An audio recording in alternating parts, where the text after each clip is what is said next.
Good morning sir. Good morning बेटा।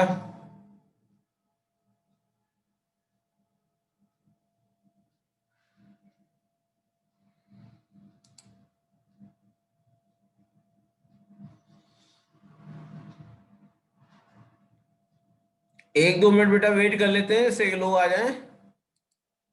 Okay sir, okay sir. Good morning sir. Good morning बेटा।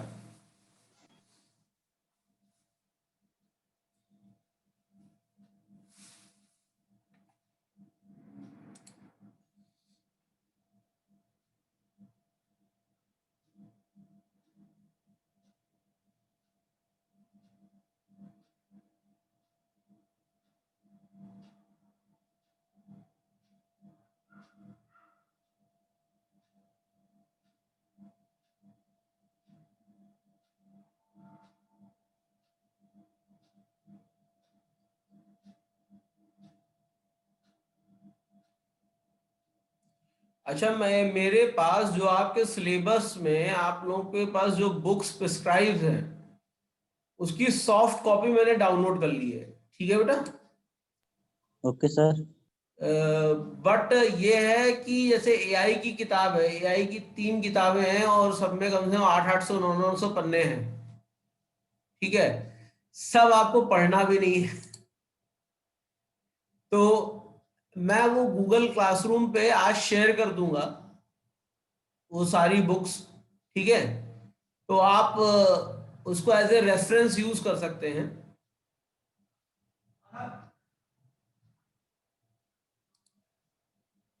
मैंने share इसीलिए नहीं किया था कि उसमें सब कुछ पढ़ने वाला नहीं है आपका, क्योंकि आप as a first year student आप लोगों का जो सिलेबस में आना है वो कंप्लीट नहीं आना है। वो हर जगह इंट्रोडक्शन ही है अगर आप देखिए, लेकिन जो बुक होगी वो इंट्रोडक्शन तो लिखी नहीं जाएगी, बुक तो कंप्लीट लिखी जाएगी। तो बुक में जितनी भी चीजें हैं वो सब डिटेलाइज है और हम उसमें से जो आपको जरूरी है वो ले रहे हैं। बाकी रेफरेंस के लिए से कोई डायग्राम हमने आपको यहाँ पे शो किया, वो डायग्राम आपको क्लियर नहीं हो रहा है तो बुक में वो डायग्राम बिल्कुल क्लियर होगा। ठीक है। तो वो मैं आपसे शेयर कर दूंगा आज। बट घबराने की जरूरत नहीं है उसकी साइज देख के कि बहुत बड़ी बड़ी किताबें हैं, तो सब पढ़ना नहीं है आपको। आपको पढ़ना उतना ही है जितना हम पढ़ा रहे हैं। ठीक है बेटा।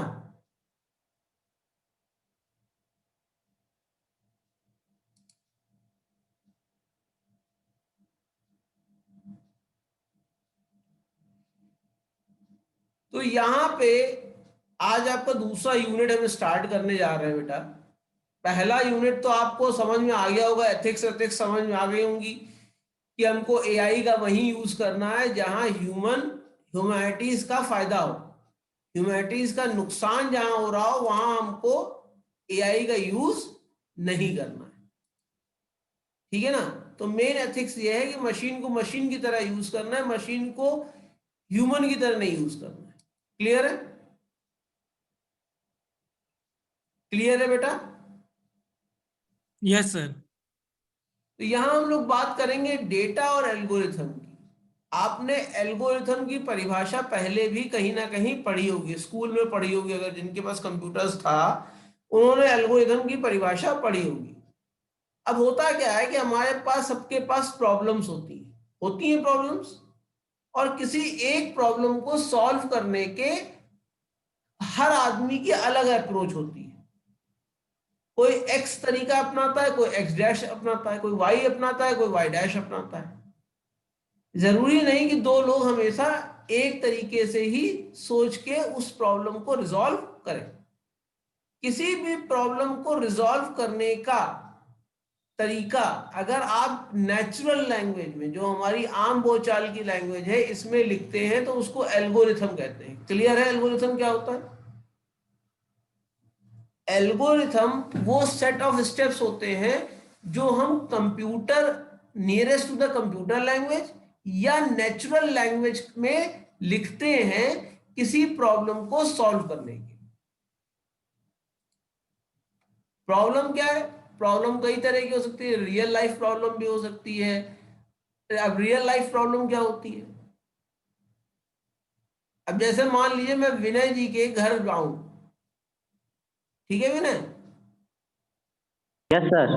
मैं अगर आपके घर आऊं और आपसे कहूं कि मुझे एक कप चाय पिला दीजिए, सर्दी का माहौल है, यस सर। तो आप मुझे एक कप चाय पिलाएंगे? घर में मम्मी पापा, जरूर सर।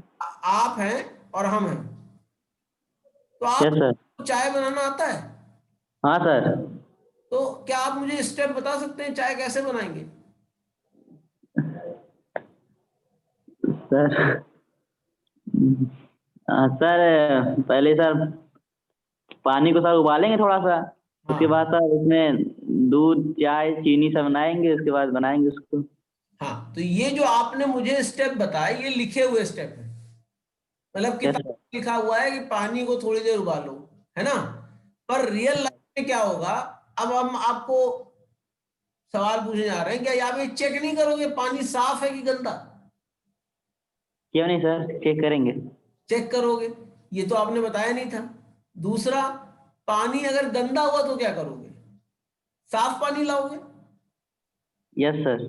साफ पानी कहां से लाओगे? नल से लाओगे? मान लो नल में पानी नहीं आ रहा है तो कहां से लाओगे? कहीं फिल्टर में स्टोर होगा पानी, वहां से लाओगे, है ना? मान लो फिल्टर में पानी नहीं हुआ तो कहां से लाओगे? पड़ोसी से मांग के लाओगे। तो यहां पे देखो, ये रियल लाइफ प्रॉब्लम है, ये रियल टाइम डिसीजंस हैं जो आप ले रहे हैं, ये कहीं किताब में नहीं लिखे हैं। समझ में आ रही है मेरी बात? Yes sir. हम सब लोग ये काम करते हैं, पर ये काम इतनी तेजी से हो जाता है कि हमको ध्यान रहता ही नहीं कि हमने किया कि नहीं किया। भाई फिर आपने जिस वास में, जिस भगोने में चढ़ाया वो भगोना साफ है कि नहीं है, ये भी चेक करेंगे आप। गैस है कि नहीं है, ये भी चेक करेंगे आप। आपके पास लाइटर या आपके पास माचिस है कि नहीं है, ये भी आप चेक करेंगे। करेंगे कि नहीं करेंगे? पर क्या हमने ये सब चीजें चेक की? तो अगर हम एआई की बात कर रहे हैं तो एआई में हमको एक एग्जॉस्टिव प्लानिंग करनी पड़ेगी, क्योंकि मशीन अपने आप से कोई डिसीजन नहीं ले पाएगी। क्लियर है बेटा मेरी बात? क्लियर यस है सर। मेरी बात? Yes sir, yes sir. तो इसी तरह की चीज को कहा जाता है एल्गोरिथम। क्लियर है एल्गोरिथम क्या होता है?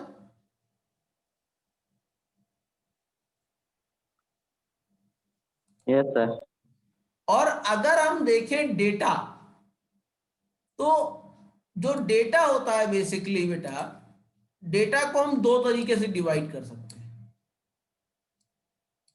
एक आपका होता है रॉ डेटा,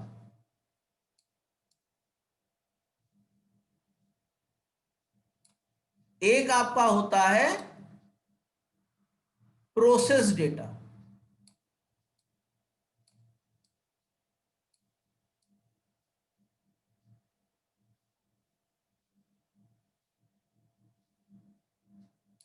ठीक है ना? एक हमारे पास हो गया रॉ डेटा, एक हमारे पास हो गया प्रोसेस डेटा। रॉ डेटा वो होता है जिसका कोई मतलब नहीं होता है हमको। देखो, हम लोग कहीं भी मूव करते हैं या कहीं बैठे रहते हैं तो हम हर समय इंफॉर्मेशन को एक्सेस किया करते हैं। मिला करती है कि नहीं करती है इंफॉर्मेशन?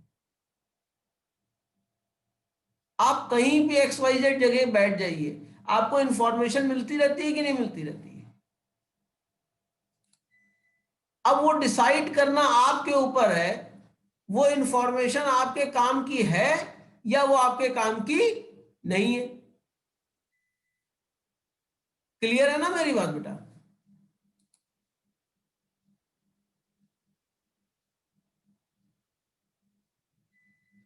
क्लियर है ना मेरी बात?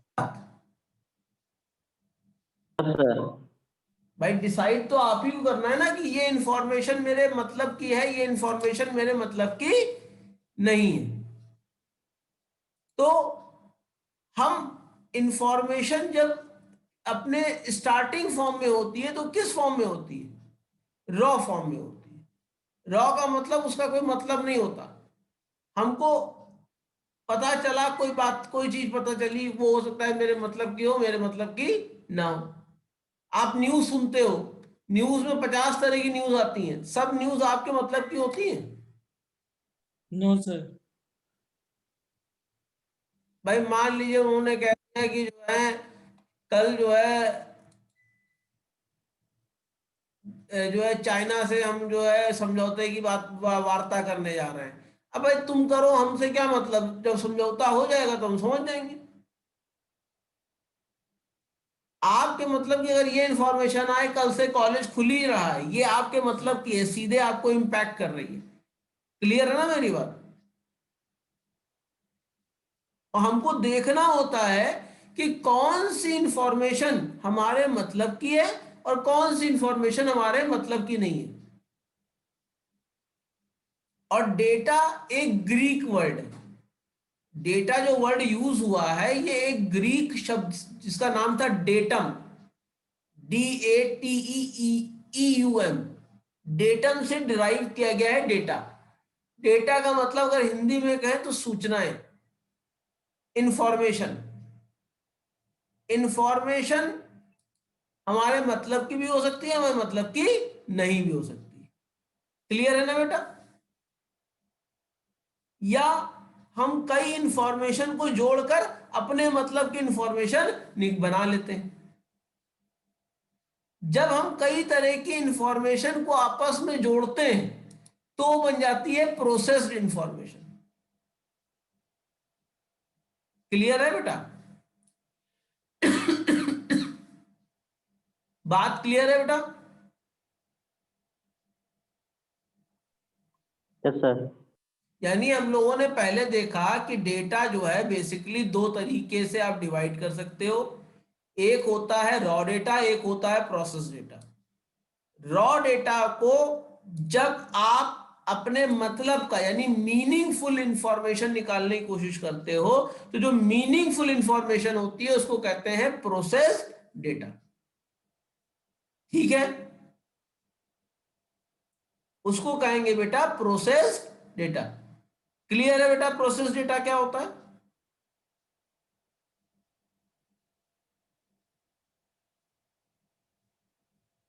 आयुष बेटा क्लियर है?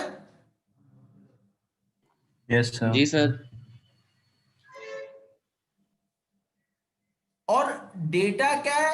हम घर से कॉलेज तक आए या घर के अंदर बैठे हैं, किसी तरह की भी इंफॉर्मेशन जो हमारे पास आ रही है सब क्या है? या कहीं से हम कोई चीज पढ़ रहे हैं, कोई पोस्टर लगा हुआ है उस पोस्टर को देख रहे हैं, ये सब हमारे लिए क्या है? ये सब हमारे लिए डाटा है। डेटा है। क्लियर हुआ बेटा?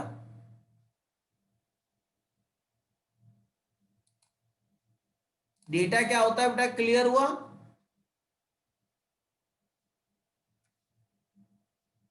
कोई प्रॉब्लम? डेटा क्या होता है?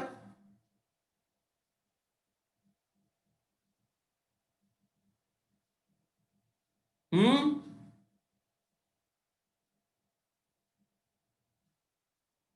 बेटा डेटा क्लियर है सबको? Yes sir. अरे भाई रिस्पॉन्स करो तब तो आगे बढ़ा जाए। अगर नहीं क्लियर है तो फिर से और उदाहरण लेते हैं।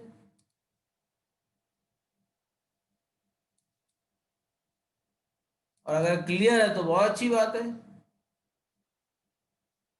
सूर्य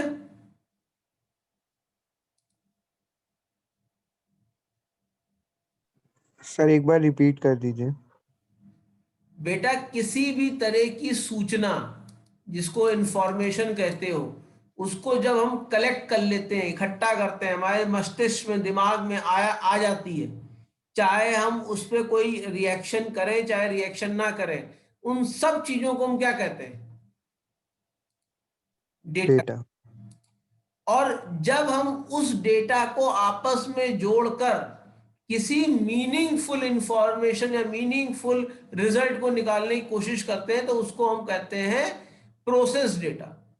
मतलब डेटा दो तरह का होता है, एक प्रोसेस डेटा होता है, एक रॉ डेटा होता है। ठीक है, रॉ डेटा क्या हुआ? जिसका कोई मतलब नहीं हुआ। जरूरी नहीं उसका मतलब वो हमसे ताल्लुक रखे, ठीक है ना। जो चीज हमसे ताल्लुक नहीं रख रही है और हम उसको स्टोर किए हुए हैं तो है तो वो डेटा ही, ये नहीं कह रहा हूं वो डेटा नहीं है, पर वो हमारे मतलब का डेटा नहीं, वो हमारे लिए रॉ फॉर्म है। लेकिन जब हमने वो सारा डेटा आपस में कंबाइन किया और अब प्रोसेस करना शुरू किया और फिर प्रोसेस करके जो इंफॉर्मेशन हमारे पास आई उसको हम प्रोसेस्ड इंफॉर्मेशन कहते हैं। क्लियर है? बात क्लियर है बेटा? Yes. Yes sir. तो अगर आप हिस्ट्री ऑफ डेटा देखिए, इतिहास देखिए डेटा का, तो डेटा का इतिहास कोई नया नहीं है। डेटा का इतिहास काफी पुराना है। जब से मानव सभ्यता शुरू हुई तब से इन सूचनाएं हमको मिलती रही हैं। मिलती रही है कि नहीं मिलती रही है? कभी एक Yes. दूसरे को, जब हमारे पास लैंग्वेज नहीं थी, जब भाषा नहीं थी, तो हम लोग सांकेतिक भाषा का प्रयोग करते थे, सिंबल का यूज करते थे कि नहीं करते थे? Yes, sir. कभी हम लोग साउंड का यूज करते थे, नगाड़े वगाड़े बजा के। तो सूचनाओं का आदान प्रदान तो मानव सभ्यता के साथ ही शुरू हो गया था। तो history of data start from the history of humanity या हिस्ट्री ऑफ लिविंग ऑर्गेनिज्म। भाई जो इंसेक्ट्स होते हैं वो भी आपस में कम्युनिकेट करते हैं, वो भी सूचनाओं को एकत्रित करते हैं कि नहीं करते? और Yes, sir. इसी तरह की सूचना को हम लोग डेटा के नाम से जानते हैं। क्लियर है मेरी बात? Yes sir. तो अगर हम देखें तो हमारे जिंदगी और हमारे जो आपस में संबंधित सोसाइटी है उसका पार्ट है डेटा।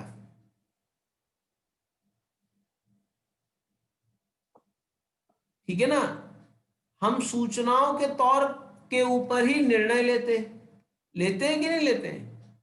जो सूचना हमको मिलेगी उस सूचना के हिसाब से हम निर्णय लेंगे, उसके हिसाब से हम काम करेंगे। करते हैं कि नहीं करते? Yes, sir. और डेटा इसलिए बहुत इंपॉर्टेंट होता है कि अगर डेटा को सही तरीके से इस्तेमाल किया जाए तो हम आगे के डिसीजन और अपने करंट डिसीजंस को इंप्रूव कर सकते हैं। तो history of data is long story detailing the evolution of data collection. और डेटा को ये नहीं है सुन के हम छोड़ देते हैं, डेटा को दिमाग में स्टोर करे रहते हैं। फिर जब कभी वक्त पड़ता है, जरूरत पड़ती है, तो उसी सूचना का यूज कर लेते हैं। जैसे मान लीजिए आपको भी सूचना मिले कि पहाड़ों में बर्फबारी होती है जनवरी में, तो आप कभी पहाड़ पे जा रहे होंगे, आज नहीं 5 साल बाद भी जा रहे होंगे, तो आपके दिमाग में वो सूचना रहेगी कि नहीं रहेगी? Yes, sir. रहेगी. अब जैसे हम एक बार साउथ की तरफ गए, हमको सूचना नहीं थी कि साउथ में सर्दियों में सर्दी नहीं होती। ठीक है, हमको सूचना नहीं थी, तो हम अपने बैग में ज्यादातर गर्म कपड़े भर के ले, गर्म कपड़े जगह भी ज्यादा लेते हैं, तो 2-2 बैग भर के हम साउथ गए। जब सबसे पहली बार गए गर्म कपड़े लेके, अब हमसे बड़ा मूर्ख कौन होगा? क्यों हम मूर्ख थे? क्योंकि हमारे पास सूचना नहीं थी। हमने गूगल से पूछा नहीं था what is the temperature there, what is the weather there. जैसे आप लोग कहीं जाते हो ना, वेदर का टेलीकास्ट पूछ लेते हो, तो हमने उतना एडवांस हम नहीं थे, तो हम वो लाद के ले गए। वो जितने दिन हम साउथ रहे वो गर्म कपड़े हमको देखते थे, हम गर्म कपड़ों को देखते थे, क्योंकि जो गर्मियों के कपड़े थे वो तो हम लेके गए नहीं थे। वहां भयानक सूरज चमकता है दिसंबर में। बात समझ में आ रही है? तो हम हमारे साथ प्रॉब्लम क्यों हुई? क्योंकि हमने डेटा नहीं कलेक्ट किया था। ठीक है ना। और आजकल नॉलेज को पावर समझा जाता है। आजकल महंगा, सबसे महंगा चीज क्या बिकती है बाजार में, बता सकता है कोई आदमी?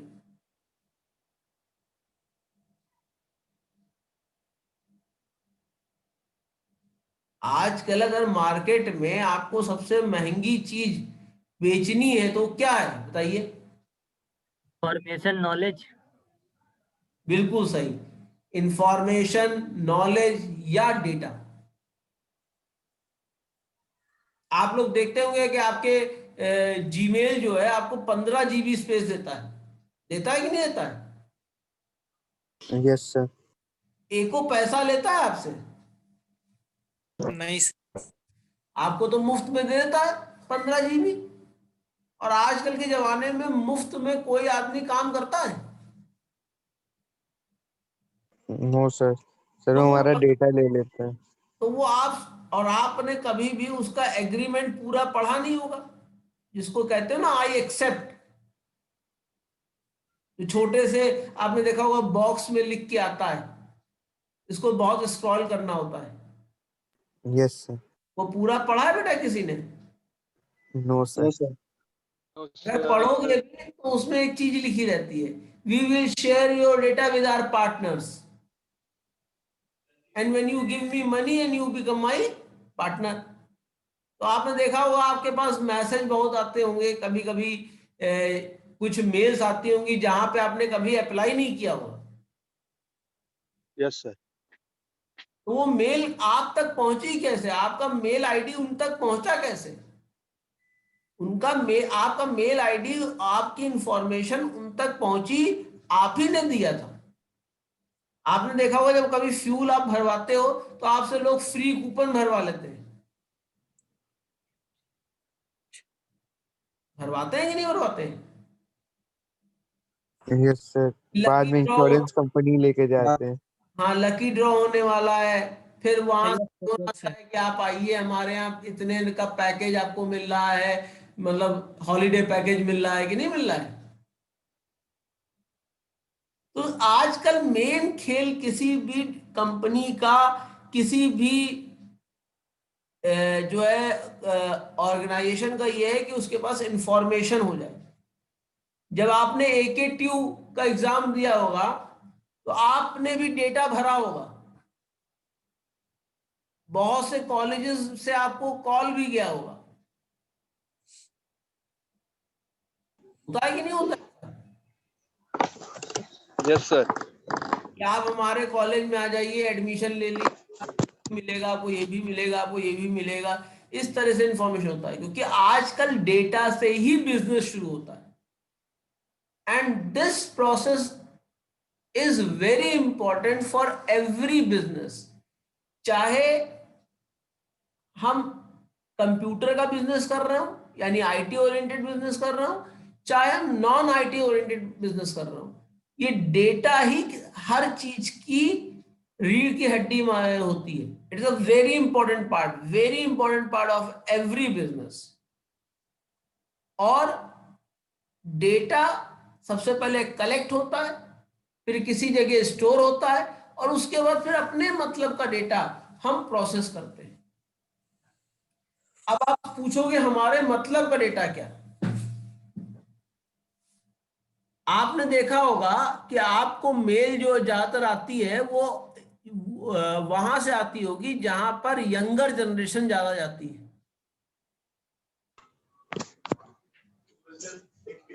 आती है कि नहीं आती है? वैसे आपको इंश्योरेंस से मेल नहीं आती होगी कि आप इंश्योरेंस करा लीजिए अपना। कॉलेज का आता है, अलग अलग कॉलेज का। कॉलेज का आता है, कोचिंग का आता है, या आपके अपने एज ग्रुप की एक्टिविटी वाले कंपनीज आपको एक्सेस करती है। Yes, sir. ठीक है, अब जैसे हमको आता है बैंक से क्रेडिट कार्ड ले लीजिए, आपका 50,000 लाख रुपए का लोन सैंक्शन हो गया है, इस तरह की मेल आती है। क्यों? क्योंकि मालूम है कि ये व्यक्ति ऐसा हुआ है कि इसके पास लायबिलिटी होगी। अब इसकी लायबिलिटीज को देखते देखते हुए इसको हम ऑफर करें, अगर लोन या ये सब चीज ऑफर करें तो ये हो सकता है ले ले, ये हो सकता है हमारा प्रोस्पेक्ट्स हो, ये हमारा कस्टमर हो। ठीक है, हमको फोन आते हैं कि आप जो है प्रॉपर्टी में इन्वेस्ट कर लीजिए, आपके पास नहीं आते होंगे अभी, नो सर।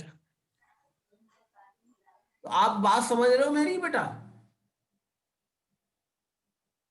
प्रोसेसिंग का मतलब Yes, क्या हो sir. गया? अपने डोमेन का डेटा निकालना, अपने मतलब का डेटा निकालना, and that is why knowledge is called power. अगर हमारे पास किसी चीज की इंफॉर्मेशन है तो वो क्या है? हमारी पावर है। क्लियर है बेटा?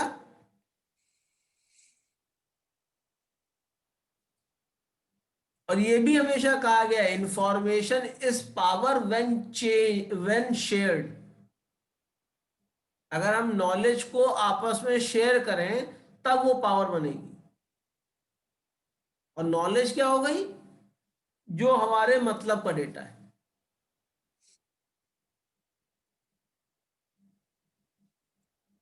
ठीक है बेटा? तो आप सर ये डाटा खरीदना लीगल या इलीगल? हैं? कंपनी जो डाटा खरीदती हैं वो लीगल या इलीगल? बेटा आपके साथ एग्रीमेंट होता है। सर हम उनको कंसेंट दे देते हैं कि आप हमारा डेटा शेयर करें। हाँ, आप उनको कंसेंट दे देते हैं कि जो डेटा है वो आप हमारा डेटा यूज कर सकते हैं।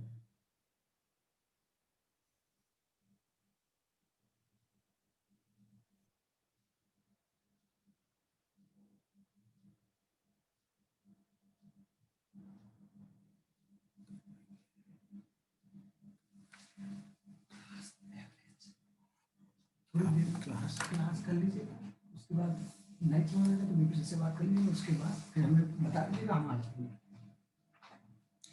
ठीक है बेटा? बात समझ में आ रही है मेरा? कि अगर आपने कंसेंट दे रखा है तो लीगल है, अगर उस कंपनी ने आपसे कंसेंट नहीं लिया है तो इलीगल है।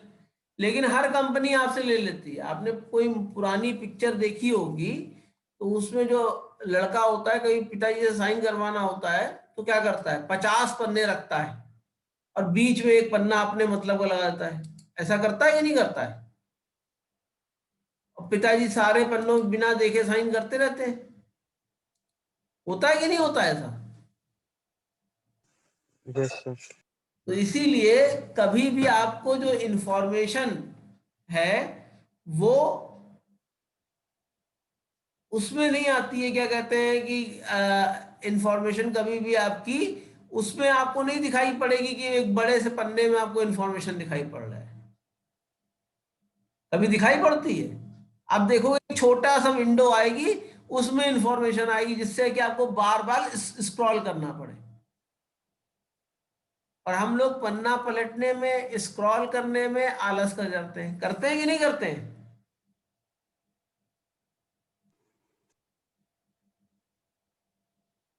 करते हैं ना बेटा? Yes sir. Yes sir. तो इसीलिए आपकी कंसेंट उनको मिल जाती है कि आपका डेटा कहीं भी यूटिलाइज कर ले।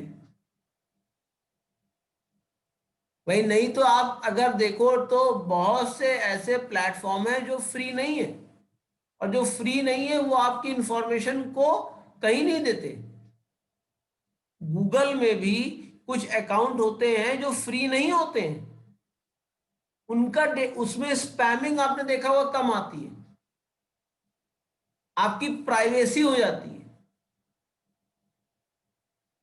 क्लियर है बेटा बात? Yes sir. आप आजकल देखते होंगे कि जब व्हाट्सएप पे मैसेज टाइप करते हो तो लिखा रहता है end to end encryption. Yes sir लिखा होता है। तो उसका मतलब क्या है कि वो डेटा बीच रास्ते में, यानी जब वो ट्रांसमिट हो रहा उसका मतलब होता क्या है? लोकेशन टू अनदर लोकेशन, उसको कोई ट्रेस नहीं कर सकता। लेकिन अगर व्हाट्सएप चाहे तो व्हाट्सएप की कंपनी उसको जो है इजाजत दे देती है। व्हाट्सएप आजकल पावर्ड बाय क्या है? फेसबुक ही तो है।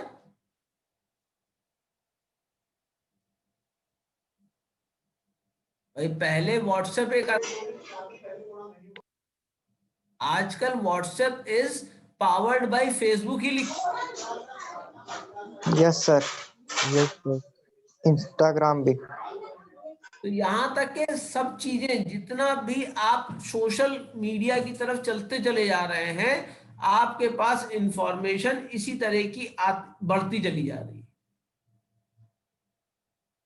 ठीक है बेटा?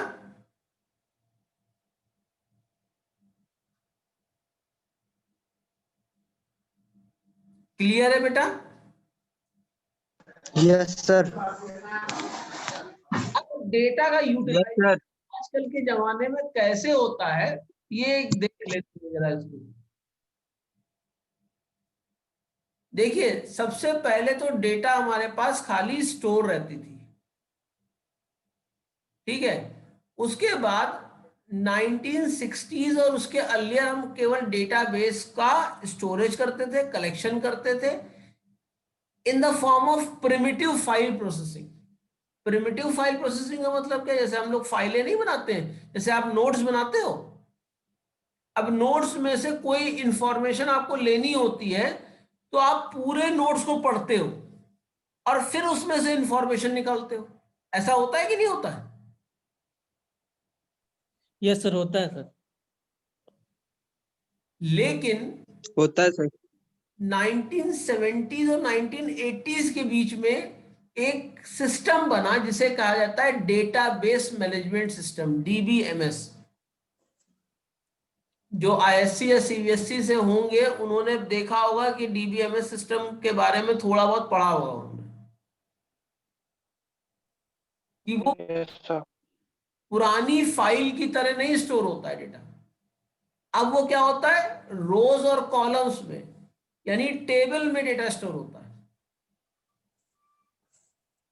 तो टेबल में जब डेटा स्टोर होता है तो आसानी से आप डेटा को एक्सट्रैक्ट कर सकते हो, निकाल सकते हो अपने मतलब का।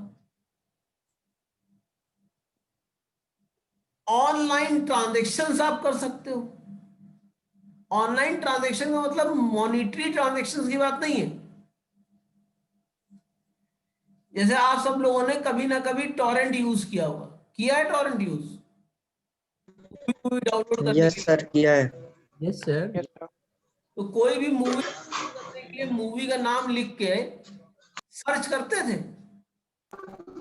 Yes sir. तो जो सर्च किया आपने, जो मूवी का नाम लिखा, मूवी का नाम क्या हो गया, एक क्वेरी हो गई। और जब आपने उसको सर्च किया तो आपको रिजल्ट मिलता था, तो वो एक ऑनलाइन ट्रांजैक्शन होता था। क्लियर है मेरी बात? Yes sir. आप फेसबुक पे भी देखो, अगर अपने दोस्त को ढूंढना चाहते होगे तो आप उसका नाम लिखते हो, एंटर प्रेस करते हो, जितने उस नाम के दोस्त होते हैं, मतलब दोस्त हो या ना हो, जितने भी पर्सन्स होते हैं उनके डेटा में वो सब आपको दिखाई पड़ जाते हैं कि नहीं दिखाई पड़ जाते हैं?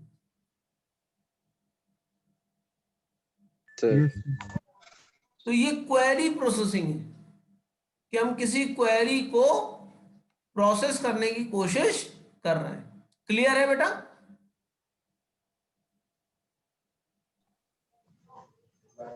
Yes sir. जब ये सिस्टम हमारे पास बन गया तो दो नई चीजें आई। एक आया एडवांस डेटा मैनेजमेंट और दूसरा आया डेटा एनालिसिस। आजकल सबसे ज्यादा काम डेटा एनालिसिस पे हो रहा है। भाई डेटा तो हमको रोज मिलता है, कई टीबी में, कई पेंटाबाइट में, पर कभी कभी रिडंडेंसी ज्यादा हो जाती है। रिडंडेंसी का मतलब क्या? रिपीटिशन ज्यादा हो जाता है।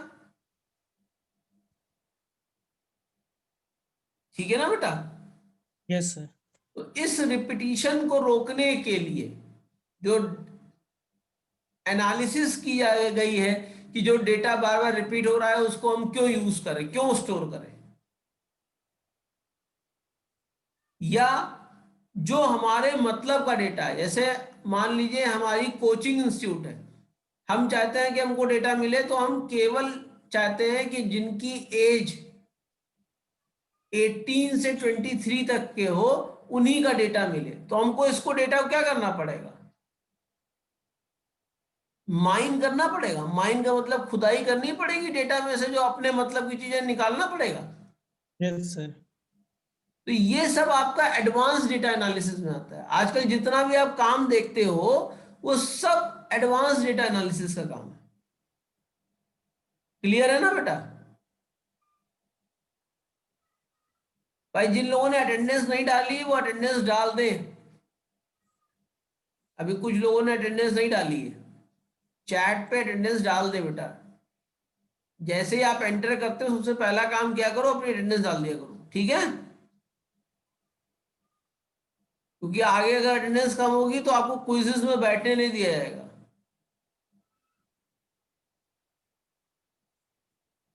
तो आपको मेरी बात समझ में आई?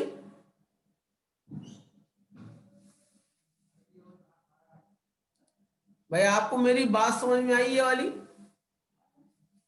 Yes sir. तो सोशल नेटवर्क से अपने मतलब का डेटा निकालना आजकल सबसे ज्यादा ये प्रोसेस चल रहा है। इसके बाद अगर हम देखें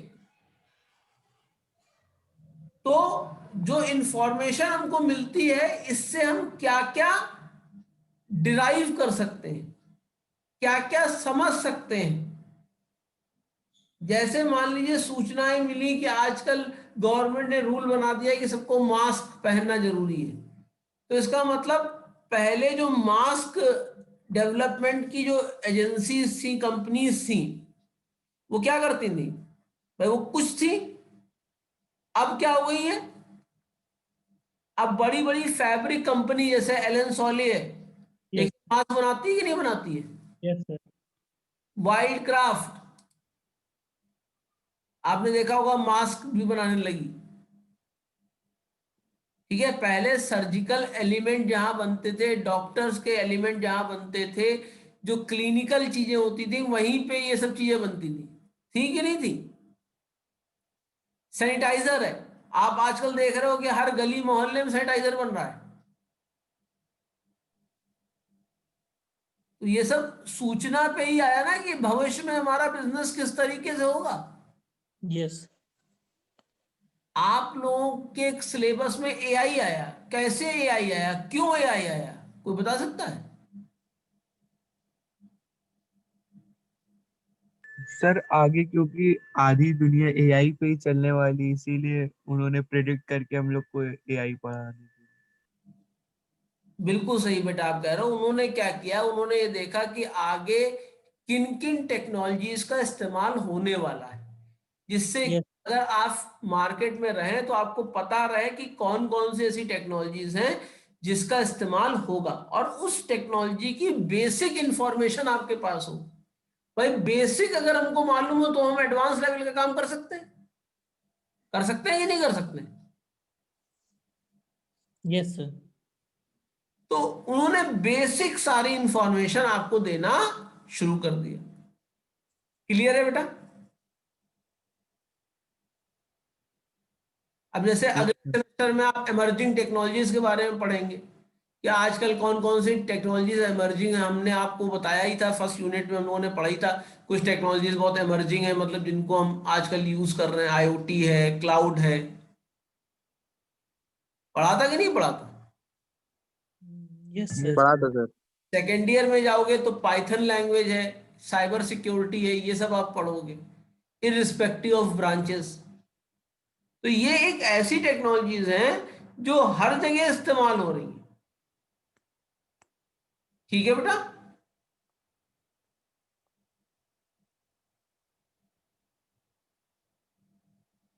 बात समझ में आई बेटा? Yes sir. कोई प्रॉब्लम इसमें?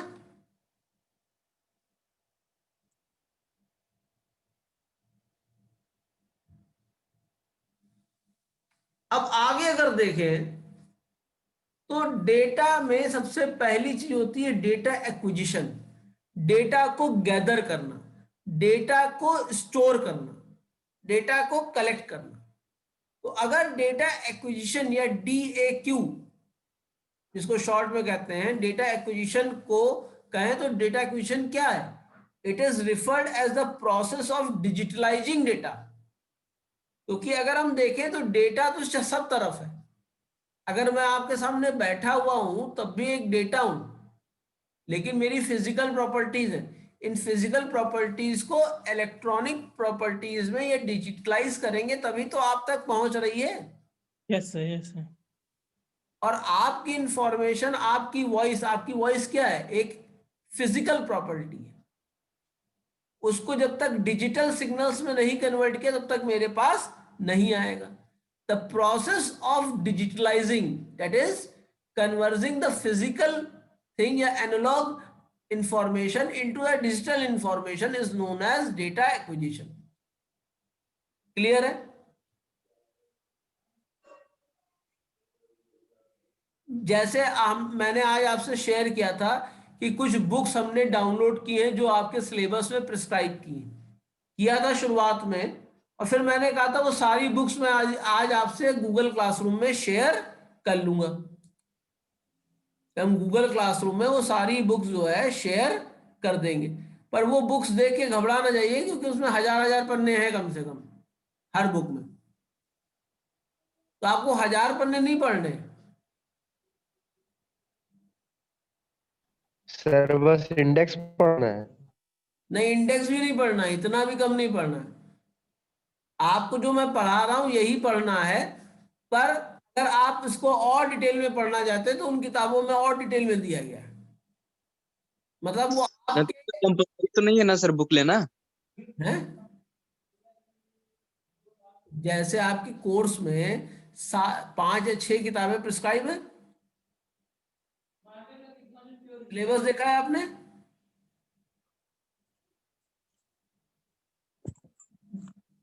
बेटा सिलेबस देखा है आपने?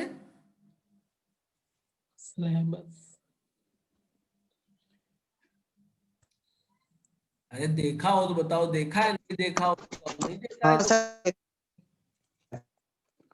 अगर देखा होगा तो उसमें कुछ किताबें टाइप्ड हैं। Yes sir. जैसे पीटर नॉर्विग है एआई की, रिचर्ड नाइट है एआई की, ठीक है ना? तो ये सब किताबें मैंने आपके लिए डिजिटलाइज फॉर्म में डाउनलोड कर ली। पर क्या ये किताबें अगर हैं तो ये डिजिटल फॉर्म में ही थी भाई? ये तो फिजिकल फॉर्म में थी ना। Yes, sir. Yes, sir. इनको किसी स्कैनर या कैमरे के इस्तेमाल से डिजिटलाइज किया गया ना, तो इस प्रोसेस को क्या कहेंगे? डेटा एक्विजिशन कहेंगे। समझ में आया डेटा एक्विजिशन का मतलब क्या हुआ?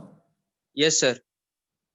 The process of converting the information from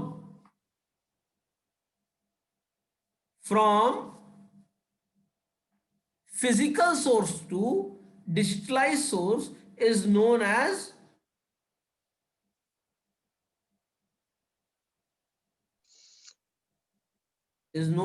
data acquisition। Clear है? सर इसको हार्ड कॉपी से सॉफ्ट कॉपी सर नहीं कह सकते? हाँ आप कह सकते हो, लेकिन सॉफ्ट कॉपी है क्या? डिजिटलाइजेशन ही तो है। Yes sir. और इसी तरीके से का वाइसी वर्सा होता है भाई, जिसको हम टच नहीं कर सकते, जब इसकी हम फिजिकल कॉपी बनाने की कोशिश करते हैं तो उसे हम कहते हैं हार्ड कॉपी। लेकिन ये प्रोसेस क्या है? डिजिटल से फिजिकल आएंगे तो हार्ड कॉपी बन जाएगी, और फिजिकल से डिजिटलाइज आएंगे तो आपका क्या हो जाएगा? सॉफ्ट कॉपी बन जाएगी। क्लियर है ना बेटा?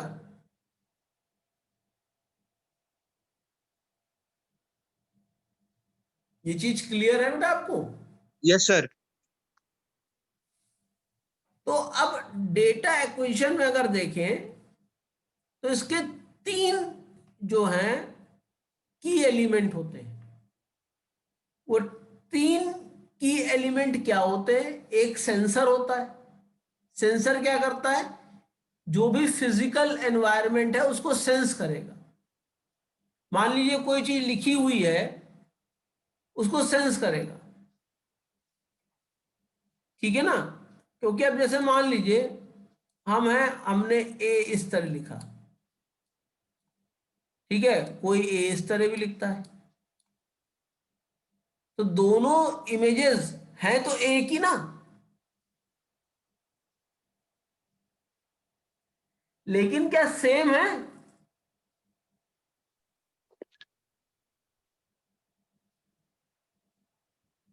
क्या दोनों इमेजेस सेम है बेटा?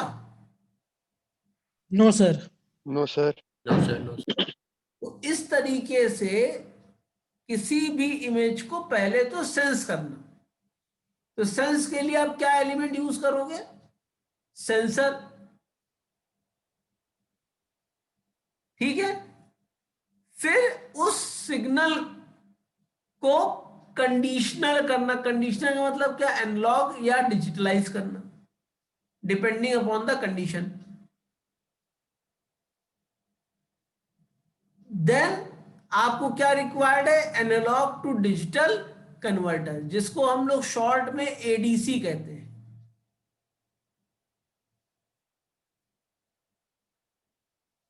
Analogue to digital. क्लियर है?